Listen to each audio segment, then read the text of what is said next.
Sorry, I just had to give it up for my boy Otto, who has cemented himself permanently as one of my top 5 favorite ReZero characters, unless somebody better comes along. But I also want to give another round of applause to Amelia. So let's begin this. See, the both of them within these last 30 chapters have been absolutely amazing. Before I get into the review of the end, I have to say a few things. The first thing being which translations. Why didn't nobody, and I mean nobody, told me the translations were this bad? I don't want to say they're bad translations because I don't know, but from what we get from the anime and what I got from Translation Chicken, they're vastly different, I'll say that. So as you know, like start off using Translation Chicken, and I would assume that everyone uses that at first. So I really enjoyed the way Translation Chicken was flowing with this dialogue. Everything was very smooth, great. It was comfortable to read, everything was spelled correctly. But when it comes to which translations, I don't know what the hell happened. There was all types of typos and mistranslations, and I'm sort of saying mistranslation very loosely because I don't know what could be the case, but the fact that they had things like mob beast spelled incorrectly, and whenever they said sanctuary, they never said the sanctuary, they always said sanctuary without the. So it's like incorrect English at that point. So that completely threw off everything I came across. But it's just the fact that everything had a different name and dialect from it, from what was in Translation Chicken. But that's enough of me crying over the translation, at least for right now. Actually, no, I actually got one more thing. Garfield's and Lewis's dialogue, I hated it. Absolutely hated it. In terms of Translation Chicken, it was perfect to read. I was loving it. But in which translations, I was struggling. I couldn't get past at least 3 sentences without having to reread the entire thing. I couldn't get past 2 words. It was that bad. I hated both of their dialogues. I couldn't stand it. But the last thing I want to say is, I see that Which Translations website does have the if chapters of ReZero, so I will be reading those, and I also might be doing a review. So I don't know, I gotta see how I feel. So stay tuned for that, because that might come soon. But at the same time, me reading those ReZero if chapters, cause I seen how long they are. Well, I seen the Rim one, and I seen that was pretty long. I'm like, alright, okay, those are gonna take me a bit. So I think I'm just finish and go back to them. But just stay tuned for that. But enough with the long intro that no one actually cares about, and let's get on straight to the review. So this review is going to be quite spotty in terms of what I talk about and how I talk about them. It took quite a while to read all of this, and I don't remember certain parts. I'm sorry if I skip over some things or misinterpret parts of the story. It has just been some weeks since I read the ending of the arc, so I apologize in advance if I may say something that's incorrect. And if I do say something that is incorrect, please correct me in the comments. Since this is the last video for Arc 4 review, you all should know the deal with the structure. There are 2 parts. Part 1, arc recap. Part 2, character discussion. The characters this time around is Amelia, Subaru, Roswell, Beatrice, Ram, and our newcomer, the great and magnificent God, Otto himself, the real main character. Okay, now for real, this is the end of the intro. Let's get straight into the review. The story starts off at chapter 100 with the backstory of Lewis Myers. When it comes to her backstory, there isn't much I want to say about it because of my opinions on it in terms of Lewis.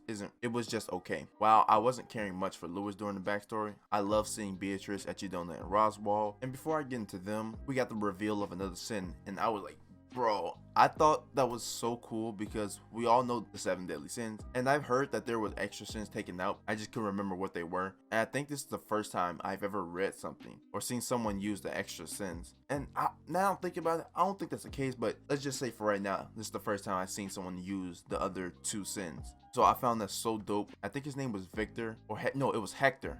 I'm pretty sure it's Hector, and he was Vainglory. I wish we got to see more of him, because I think that would have been amazing. I hope he's still alive, because I hope he comes back into the story. That would be also amazing. That would be just so dope. But as for Echidona and Roswell, they was putting in work against Hector. Well, except for Roswell, he got beat up, but you get the point right there. But as for Beatrice, I like seeing her in the backstory. We get a chance to see Beatrice like someone, even though she shows it in a weird way. You can really see the relationship she has with Lewis. As we move on, we step into 2 different backstories. One is Amelia's and the other is Otto's.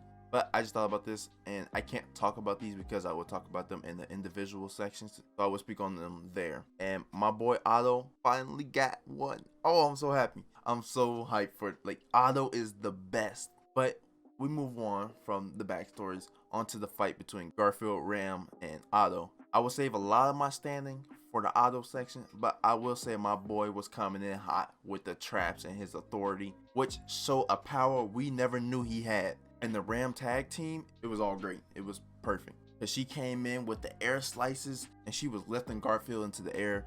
She had all the strats, and I really believed that they were going to beat this man. I had really high hopes until he went Tiger form. And then that at least if I remember correctly, I think when he went Tiger form, it helped Ram more. Actually, now I think about it. But then I forgot the ending, how they ended up losing. I think he turned back, if I'm not mistaken. But for a second, I really thought that Ram and Otto was gonna beat Garfield, because both of them, Ram and Otto, was whooping Garfield's ass.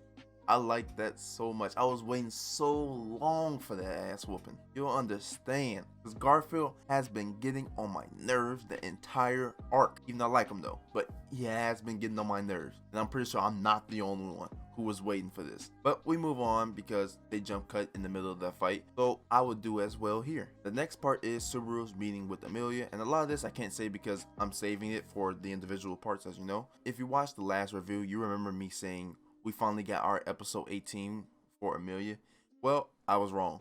However, we did get it here, and it was great. It was stunning. I can't wait for it to be animated. I can't wait for the music to kick in, the emotions, the yelling back and forth. It was, whew, that part was so great. After the episode 18 scene happened, Subaru and Amelia walk outside the sanctuary to see a bloody Garfield. And when I tell you how pissed I was reading that dialogue, I was like, come on, man. This kid just won't die. No matter what we do to him, he just will not die. Or at least be put down. As for the fight between Subaru and Garfield, I liked it, but I did, however, find it a bit weird how Subaru kept getting up after he kept being beaten by Garfield. And these aren't just normal punches by Garfield. They were actually punches that actually held a kick to him.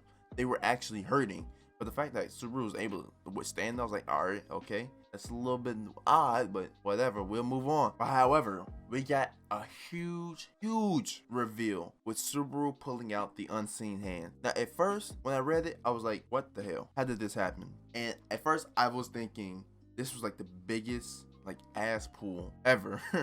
Because I still don't even understand how he got the unseen hands. But the narrator told me that this has happened before. It was foreshadowed. Subaru did this against Garfield before when he first transformed into his tiger form to kill the villagers. And so I didn't know that. And I don't remember reading that part and it said something similar to like that. Because I don't remember reading that part. But I do remember them saying something very vague in the narration that was going back. Not in the actual fight itself.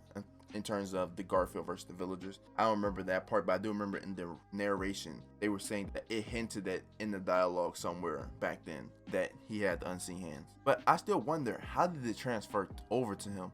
That's something I'm like very curious to find out, and I don't think they explained it, so I know I didn't skip over it, but I took it as whatever. However, at this point, I think it sort of confirms that thought that Subaru is the missing sin of pride, because this man did just accept an authority. No, it's not called an authority. Oh, I forgot what they're called. No, I think they are called authorities. Oh yeah, it's authorities and then divine protection. I remember now. Okay, I'm good to go. So since he's able to get an authority, or at least he's able to adopt this authority from Betelgeuse or some way, he has to be pride. That obviously has to be it. Plus his relationship with Satella, I think it's quite obvious he's pride. Just the same way that it's obvious that Amelia is Satella's daughter, or she has some sort of relationship to her. It's not just coincidence that she looks like her. However, though, we move on to the part where Ram pulls up with Otto on her back, and I was so hyped because they were still alive, but that was it. However, we move on. They fight again, if I remember correctly. I can't exactly remember how this all went down, because it's been so long since I read this arc. But basically, what I want to talk about was the lurking of Roswaal. Because I think, if I remember correctly, I can't remember exactly how the timeline goes, but I do remember Roswaal lurking and just watching Amelia the entire time.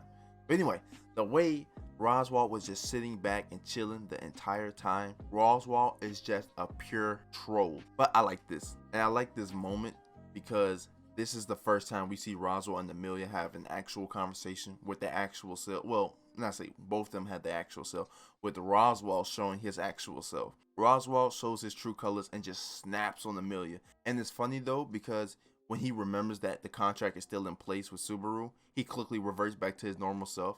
And that was so funny to read because he's just like, oh, I'm so sorry, Miss Amelia, and then just walks away. Like he didn't just say what he just said because he completely just went off on Amelia. And I was like, yo, Roswell, chill. But then he's like, oh, wait, never mind. The contract is still in place. I'm so sorry. I'll go back to my room, chill in my bed. Have a nice day. So I thought that was hilarious. As for what happened next, and I feel that I'm just all out of chronological order. But hey, we move. The next thing to talk about is after Subaru and Garfield got healed, Subaru tells Garfield to take the trials, and Garfield takes the first trial because that is all he cares about and that he needs to get over his past. I will talk more about that later, and I have my own issues, you would say, with Garfield's past. But after Garfield finishes taking the trial, it's Amelia's turn. I'm going to skip over Amelia's as well because that will go on later. Next up is Subaru and Otto's and Garfield's travel the mansion. Oh wait, before we get into that, I want to talk about the relationship between Garfield and Ram.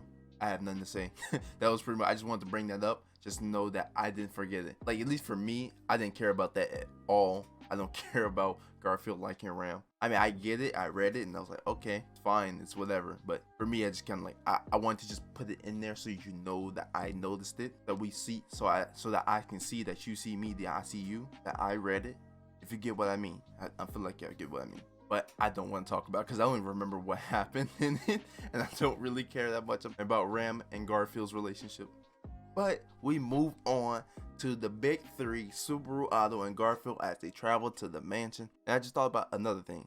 Because we're arriving at the mansion, I would have to, of course, talk about Beatrice, but you know, I have to save her for the single discussion, so I'll do that. And I will also save Roswell and Ram's moment for the single discussion as well, because that goes into Roswell's individual discussion. Pretty much there are only two things left to talk about. That is the mansion events and the White Rabbit event. So starting off with the mansion, of course, Elsa suddenly shows up at the mansion, frightening Petra and Frederica. Frederica tells Petra to run away and get out the house. Petra then runs, and as she's running, she has a thought that comes into her head to save Rem because she thinks this would look good in Subaru's eyes. And for me, I was yelling, Petra, why? Why Petra? Do as you're told. I get that she's a child and that's very childlike, but come on, just get out the house.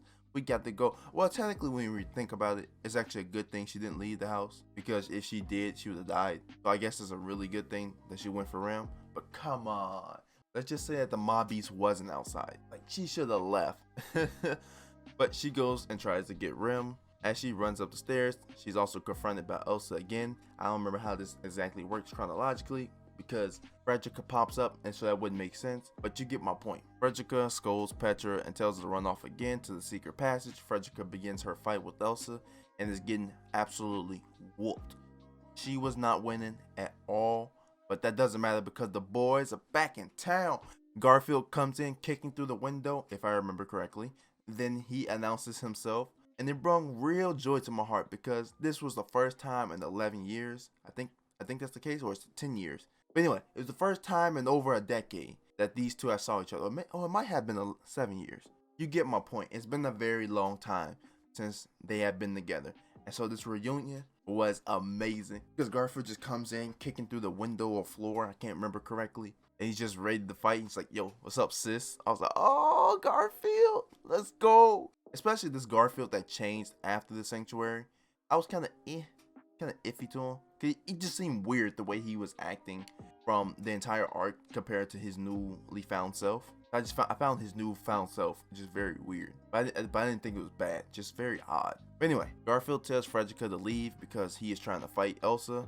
He can't go all out because she's right there distracting him. Frederica leaves, and it's now a one-on-one between Garfield and Elsa. And this was an epic battle, and I can't wait for it to be animated. It's gonna look amazing. I don't necessarily want to go too in detail because I'm writing the script and my plate is very full with other stuff I'm working on. Plus, I don't remember a lot of things, but that's besides the point. But you get the point that I don't want to spend too much time on this fight. You all have read it. I have read it. I loved it. I thought it was amazing. But there are a few things I do want to talk about within the fight. And one of the things I want to talk about is the reveal of Elsa. That reveal was, oh my god. That reveal was amazing. Like not even amazing. I keep using that word. I can't stress to you how astonished I was and how hyped I was reading that.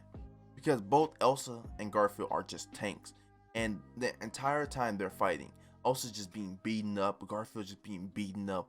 Both of them are just getting hit back and forth, dirty, battered, bruised, everything. And Elsa just keeps healing, and Garfield keeps healing too, but he's healing at a lot slower rate. And Elsa, as we know, has actually been killed before, and so it's questions that are left open, like how is she this strong? And then you find out she's a fucking vampire, a vampire. I was, oh my god, what?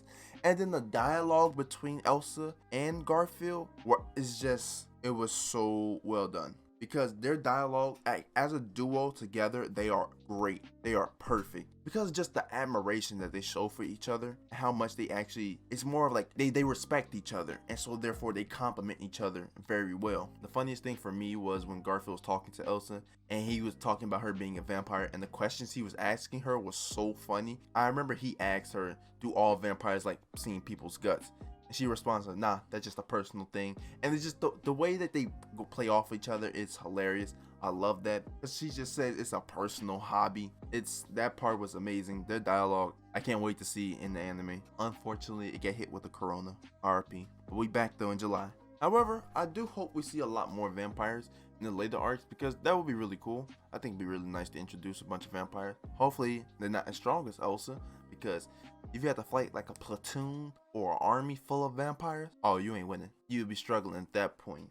Also in this fight, we learned about Mei Lee and the fact that Elsa was the reason the plan deviated, and it deviated because of her impatience. Of course, this is another question I had in terms of the way the arc was structured throughout the entire full arc, because the way the days were laid out, I found them very confusing, because things weren't making sense. And even still towards the end, I still feel like they don't make sense. But it is what it is there. But in terms of the way Elsa was moving on different days, that was explained here. So I like that closure for that plot point. In terms of the Mei Lee stuff, I'm looking forward to their investigation or interrogation on her. I want to find out who she is. I want to learn more about Elsa and this person they call Mother. So I really hope all that is revealed in the later arcs, in arc 5 I would assume. So for the rest of the story of the mansion, we're still dealing with Elsa, and I want to quickly comment on something, and that her zombie-like state during the end of the mansion is absolute fire. I was like, this girl just simply cannot die. It's not even that she will not die, she can't.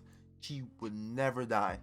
This woman has so many tricks up her sleeve. She just went complete mindless corpse, cutting down anything in her path, and it was, ooh, I loved it. And I know she's not dead, because there's no way after everything she's been through, a house collapsing on her kills her.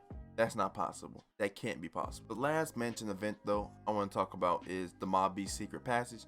But I don't want to talk about Subaru's for said Mob Beast, because I was like, bro, Subaru, you can't be this big of an idiot. This man started a fire in the mansion. At least I think he did. I'm pretty sure. So yeah, Subaru definitely started that fire if I remember correctly. And I was like, come on, Subaru, how? You set the, and I guess in the end, this fire helped out.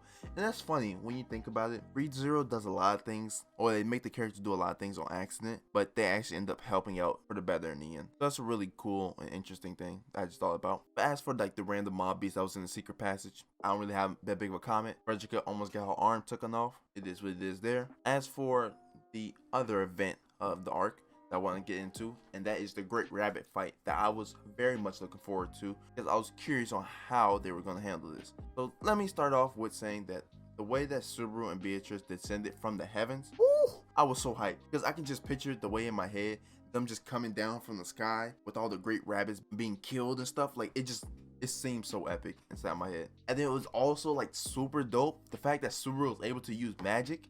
And come on, like, that scene is going to be, bro, where is my anime? Where is the anime for this? Like, why did Corona have to come? But the entire time, as all this was going on, I was really wondering how they were going to defeat this mob beast. Because, well, sort of, because you would think, well, it's kind of obvious how I thought everything was going to go down, because there's only one way to really defeat these great rabbits, and that is to destroy them all at one time, or else they'll multiply and become more. But I was thinking they were going to burn the entire sanctuary and all the rabbits along with it. Instead, Beatrice and Subaru gathered all the rabbits, and she used her giant shamak spell and sent all of them into a different dimension. And the funny part about this is the dialogue that Beatrice has in response to her actions, because she said, I'll just let the other dimension handle it. Like what? Like, Beatrice, Oh my god, you're like Beatrice is such an asshole, and I love it. But that was great. And also, I had a thought. Imagine if those great rabbits went to Japan.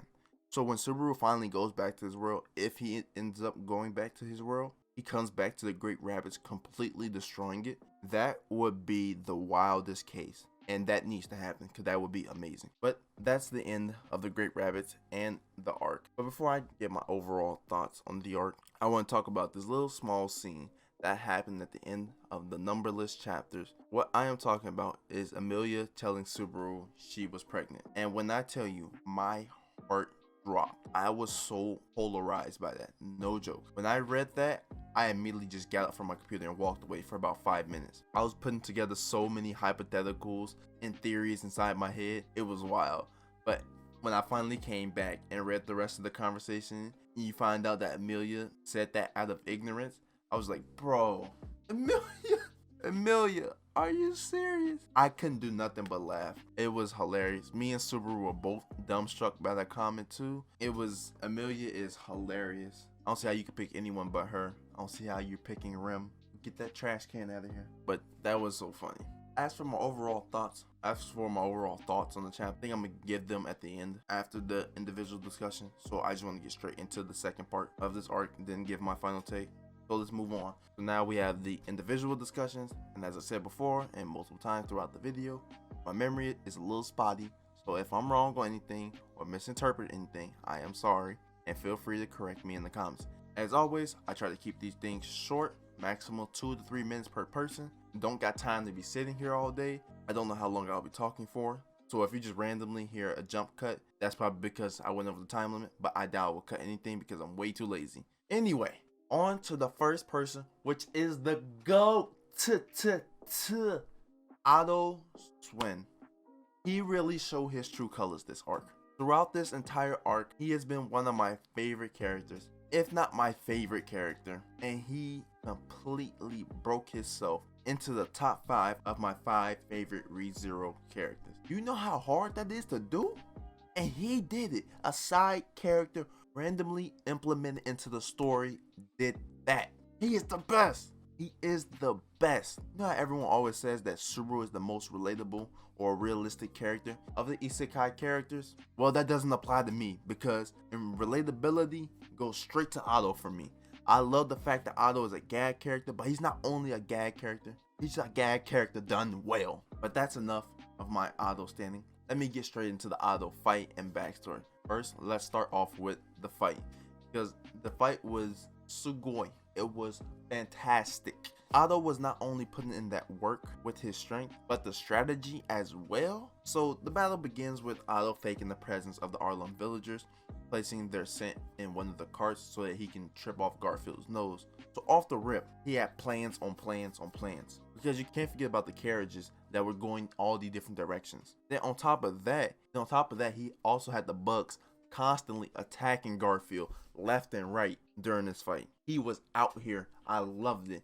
Otto is amazing. He was able to handicap Garfield. All that was so hype. Then when Garfield started to take the advantage and beat up Otto, he pulled out the final move, and oh my, his Getsuga Tencho, his Spirit Bomb, I can't even think of another ultimate attack, but you get my point.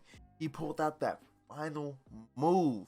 And if it wasn't for who I have in my 3rd and my 4th spot of my favorite ReZero characters, this moment would have definitely shot Otto into the top 3. But in terms of male characters, he is definitely top 3. When he finally used his final attack of soul language and was like, Aldona, oh my god, I remember it was so high. It was just some giant blast. And it was amazing to see that go down. Well, technically I read it going down, but you get the point. I can only just imagine how that blast was gonna look when the anime finally drops. The only thing about it, I will have to wait till like episode 20 or something like that for it to finally come out. But Otto was kicking that ass the entire time, and I loved it. He is the true main character. As for his backstory, not gonna lie, I don't remember a lot of things, but I'ma still go ahead. So first thing I wanna say, why is my man so troubled?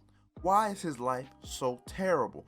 Why does life hate him so much? Life really don't like this man. First, it was him being born deaf, or he couldn't speak at first, if I remember correctly. There was something wrong with his speech pattern or something like that. Then the animal whispering messed up his life because everyone bullied him for speaking animal tongue. We're still not done. Then he heard about a girl getting a train ran on her by like 6 dudes or something like that, and now he's forced to leave the village. But then, not only that, the man was an unlucky merchant. He was getting beat up constantly, and then life decided to put the cherry on top and have this man captured by the witch's coat. Why does life hate him so much? Can he get a break, please? We talk about how much pain Subaru goes through. I don't think enough people understand and appreciate, well, not even appreciate, just really understand the pain that Otto goes through. He is the true main character. I'm telling you, Tepe has been lying to all of you this entire time.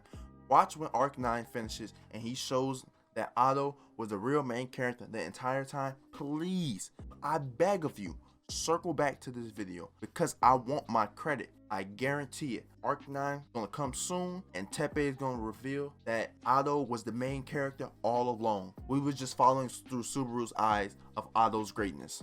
But Otto was amazing during this entire arc. He really wrapped up everything well with this fight and the backstory. He really didn't do much in terms of the mansion events.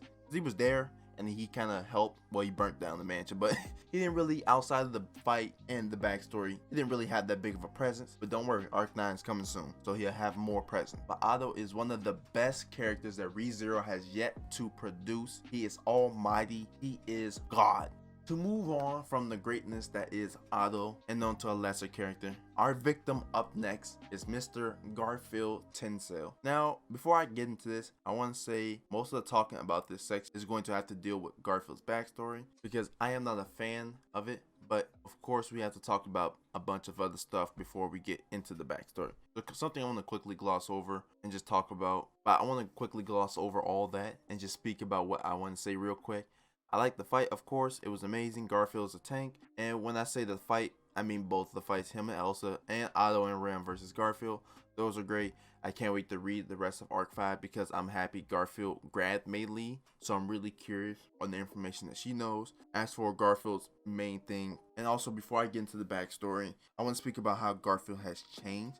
Because the way Garfield changed from before the trial and then after the trial, it felt very odd. And the way that he speaks and talks to Subaru now, it feels very strange and different. For me, it doesn't feel like he's at all the same character. And I get he's supposed to change, but he kind of became a kid. And it was like, you were never this kiddie, ever. At least the way he talks to Subaru now is way too childish. To the point where it was like night and day, if you get what I mean. Because before he would talk to Subaru like a grown man. Now he speaks to him as if he's his actual age. It's very weird there. I just find that very jarring how his speech just changed so much. But that is what it is there. As for the backstory I want to talk about. So we learned that Garfield didn't want to leave the sanctuary because he hated the outside world for taking away his mother or something like that. I do remember it being more in depth when we first got the backstory, but then we get the real backstory and what happens to his mother during his run with the trials. But we find out that Garfield's mother randomly dies from a convenient accident by Mother Nature. Because of this, he decided that the outside world was bad and he should never go out there. And for me, I hated this, not gonna lie. Well, let me not say I hated it, but I disliked it. To me, I felt this was a terrible way to explain why Garfield hates the outside world. And I don't even want to say terrible. I just didn't like the way it was explained. Because I thought his mother's death was going to be something more touching or more, I don't want to say realistic because that's not the right word I want to use.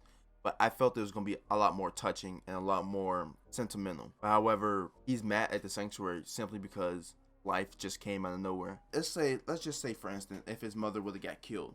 I would have liked that a lot more to explain why Garfield hates the outside world than for a random mudslide to kill her or random Mother Nature event to kill her. To me, I'm like, that's not that good of a reason. I would rather have it where someone who hates demi-humans find out that she has a demi-human son, stabs her, boom. That would have been perfect. I would love that. I would love that. That's what I was expecting. But what I got was, it wasn't that good. So I'm not a fan of Garfield's backstory. Especially when what I was hearing about it, I heard that his backstory was a real tearjerker. And so I was expecting some tearjerkers. But instead, I sat there with the most blank face reading all of it. That's pretty much my gripe when it comes to Garfield's backstory. I didn't really like it per se, but it's whatever. But we have to move on to our next contestant.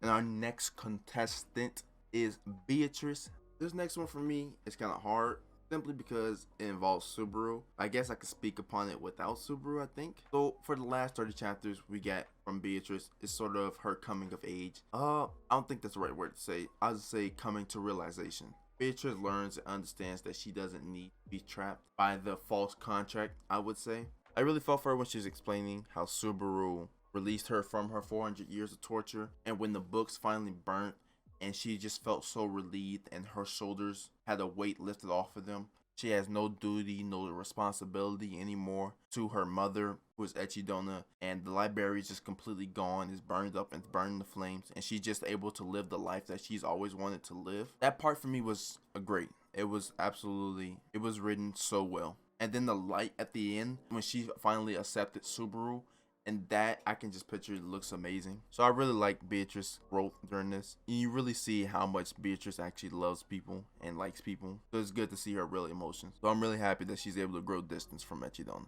But as for the man of the hour, because I didn't have much to talk about when it comes to Beatrice, we got Roswaal L. Mathers. Roswaal has top 10 biggest reveals or plot twists in all of anime. Even though it doesn't have an anime yet, but it will soon come out. You get what I'm saying? Roswaal really changed as a character. And when I said changed, I mean by the end of this arc, he was completely broken to a point where we never even seen Roswaal be so low, or even thought about Roswaal being so low. First thing about Roswaal is his devotion to the gospel. This entire arc, we understood that he has, well, I don't even want to say unhealthy obsession with the gospel. Let's just say a blind obsession with the gospel. He also mentioned that his teacher, at the time we didn't know, or we understood that the gospel were made by Echidona, but to me, I thought the teacher was someone that might have been close to Echidona. But no, it turned out to be Echidona herself. The developing moment for Roswaal comes from the fight with Ram. And let me tell you, during this fight, oh my god, the fight in general was just wow. But the backstory we get for Ram is even better, because we basically find out that Ram is Thorfinn. And if any of you ever seen Vinland Saga, you know exactly what I mean. Ram is just tier below or tier above, or just a female version of Thorfinn. The difference between Thorfinn and Ram is Ram decided to love Roswaal, while Thorfinn did not decide to love, but he understood and admired Askeladd. So that backstory really reminded me of Thorfinn, if any of you have ever seen Vinland Saga or read it. But within the backstory though, you find out Roswaal is the person who destroyed Ram's village, and that completely blew my mind. But as for his development with Ram, Roswaal's world of understanding that people can't change completely gets shattered. No matter who and how long time has passed, no one can change who they are. He believes that since he stayed the same for 400 years, then everyone has to stay the same. Change does not exist to him.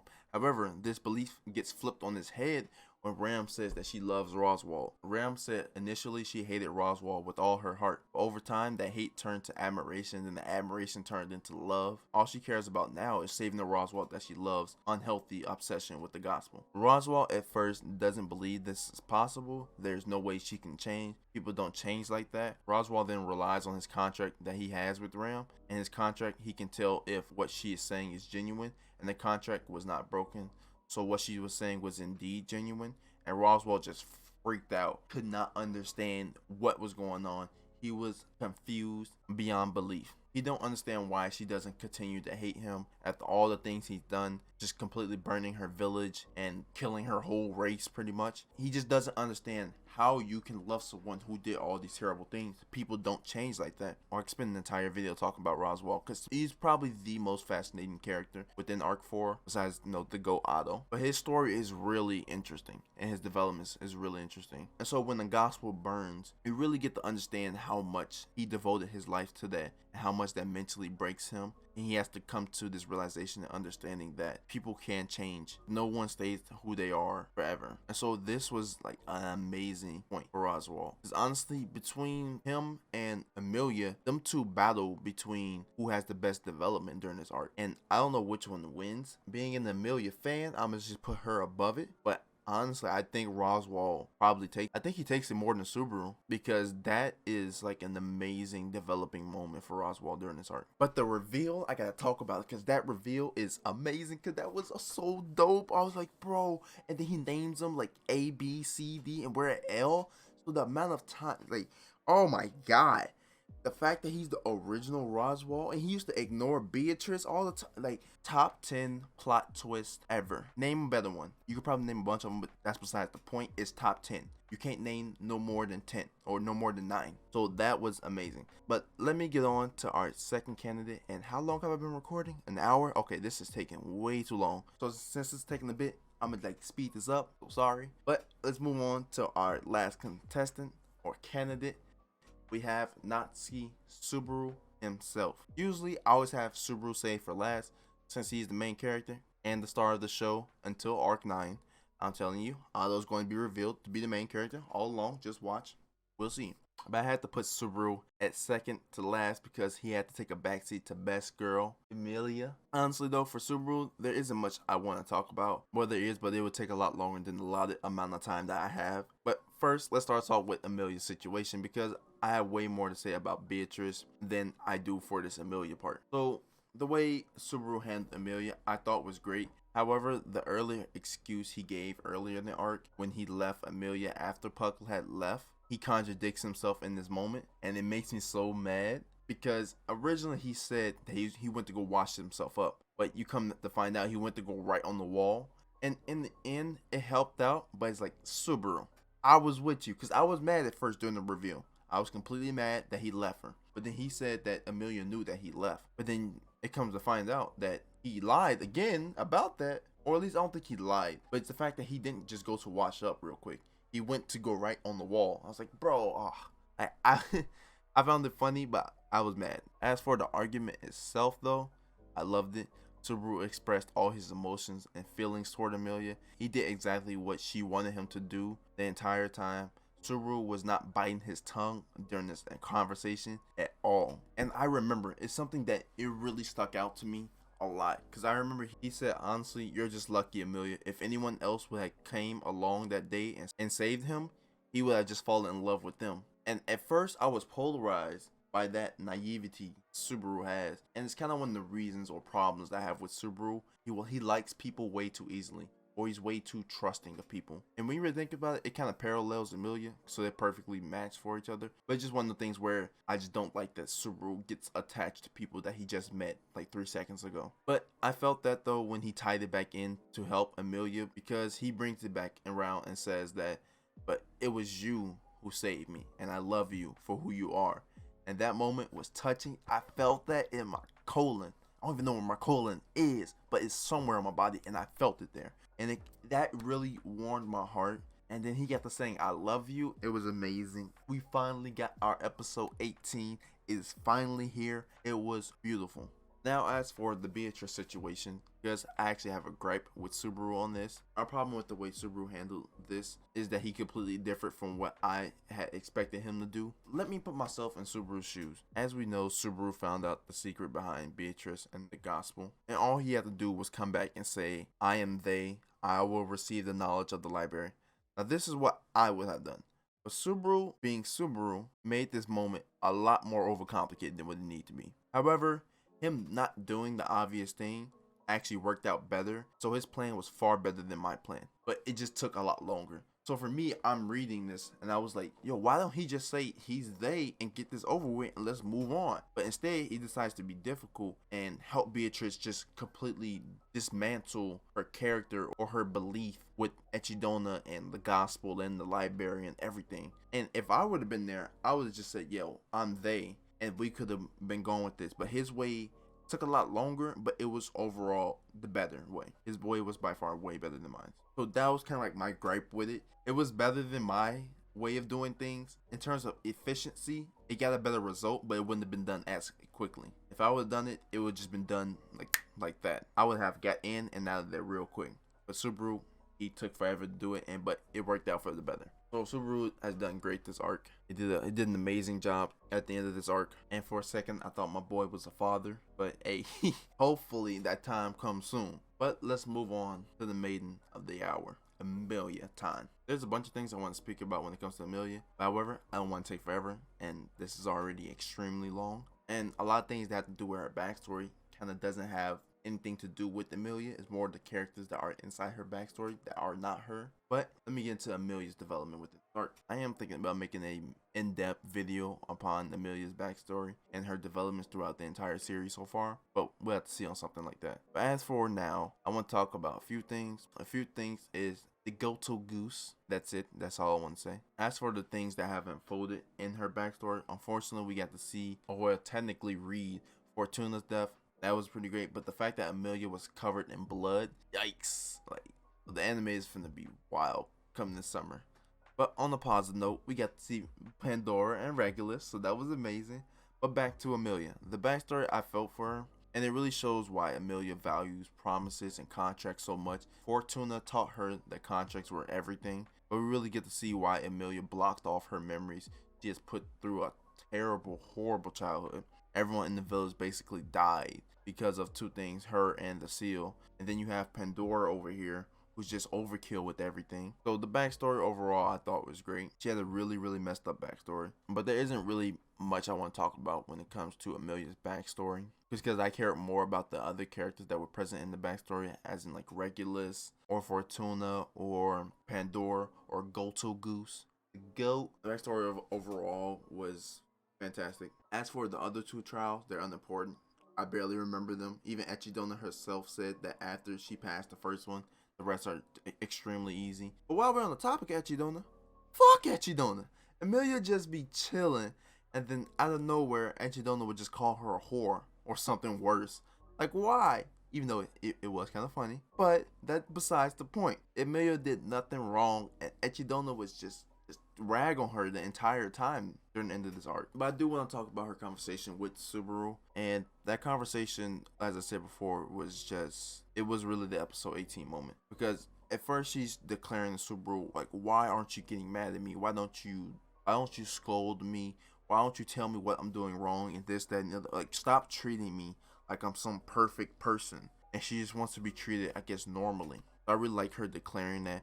And then the way Subaru just goes off and tells her and everything. He's like, I love you because you're you. I love you that you're the flaw, you're mistaken. Like, you are a pain in the ass. But I love the fact that you are that. I love the fact that you are a thorn in my side. And the way everything just played out, it was beautiful. The conversation was great. And I love the fact that Amelia is so happy and she is so much more confident now. I can't wait to see her take the mantle of king, even though it should technically be queen, but it's whatever. She finally got over her past, and I'm looking forward to seeing how she handles the future situations, especially since now she doesn't have to rely on Roswaal to do all the heavy work for her. She can now finally do it herself. So I know her positions in terms of what she's going to be doing to get the king role is going to be great now. And she should have the Arlon's villagers back in too, since she completed the trials and released the sanctuary. But that is it for all I have to say. I have been recording this for a very long time. It is an hour and 12 minutes. I didn't even expect to even go on this long. Holy. But I hope you all have enjoyed this review. I'm sorry, it was very spotty. It's been weeks since I read that arc, at least 5 to 6 weeks since I ended the arc. But however, I do plan on reading arc 5 almost immediately after I finish editing this and putting this up. And if I'm not lazy, this should be going up the day I'm recording this. If not, they'll just go up the next day, which is a Tuesday? So it's Wednesday. But if it were to be uploaded either Tuesday or Wednesday, doesn't matter. That will mean basically next week I will start, well, I won't start reading arc 5. I will hopefully put out the review for arc 5 part 1. Hopefully, if I'm not lazy. But as I said in the beginning, in terms of the if chapters, probably won't gonna be doing those until I finish the entire series. So once I get caught up with arc 6, I probably will be doing those. Not sure. I'll probably do them before. I don't know. But to see, I want to do a bunch of more in-depth videos on ReZero and do other things. You know, put a lot more ReZero content on the channel. But I'll probably have to wait till I finish the entire series, or get caught up. But I hope you all have enjoyed. I haven't talked for way too long. I need some water. But thank you all for watching, and goodbye.